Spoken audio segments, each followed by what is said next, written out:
কিভাবে পরিচিত ছিল? টিকটকে। হ্যাঁ? টিকটকে।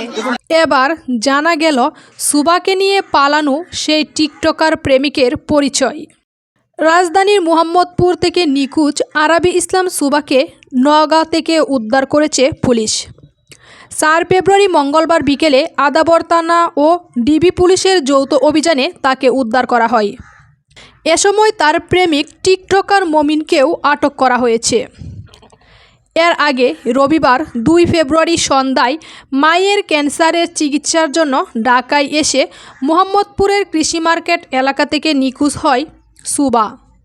পরিবারের পক্ষ থেকে রাজধানীর আদাবর থানায় এ বিষয়ে সাধারণ ডায়েরি করা হয়। সিসিটিভির ফুটেজে দেখা যায় এক তরুণের সঙ্গে সুবা কথা বলছে এবং পরে নওগাঁয় চলে যায়।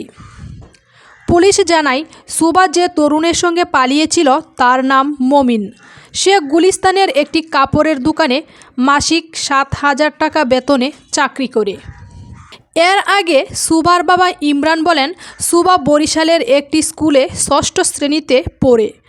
স্ত্রীর ক্যান্সারের চিকিৎসার জন্য 2 মাস ধরে ঢাকায় বোনের বাড়িতে আছি। 2 ফেব্রুয়ারি রবিবার সন্ধ্যায় ফুফাতো ভাইয়ের সঙ্গে বাইরে বের হয় সুবা। রাস্তা পার হওয়ার সময় ফুফাতো ভাই কিছুটা আগে চলে যায়। পরে সে পেছনে ফিরে দেখে সুবা নেই। আদাবর থানার ওসি বলেন, ঢাকা থেকে আদাবর থানা ও ডিবির একটি টিম নওগাঁয় গিয়ে জেলা পুলিশের সহায়তায় নিখোঁজ কিশোরী আরাবী ইসলাম সুবাকে শনাক্ত করে এরপর তাকে উদ্ধার করা হয়।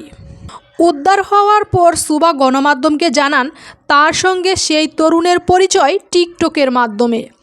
তার বাসায় ভালো লাগতো না, তাই তিনি তার প্রেমিকের সঙ্গে পালিয়েছেন।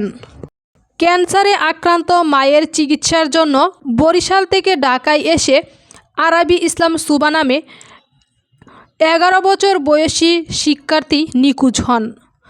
গত 4 ফেব্রুয়ারি মঙ্গলবার নিখোঁজের 2 দিন পর প্রেমিকের বাসা নওগাঁ থেকে উদ্ধার করেছে পুলিশ।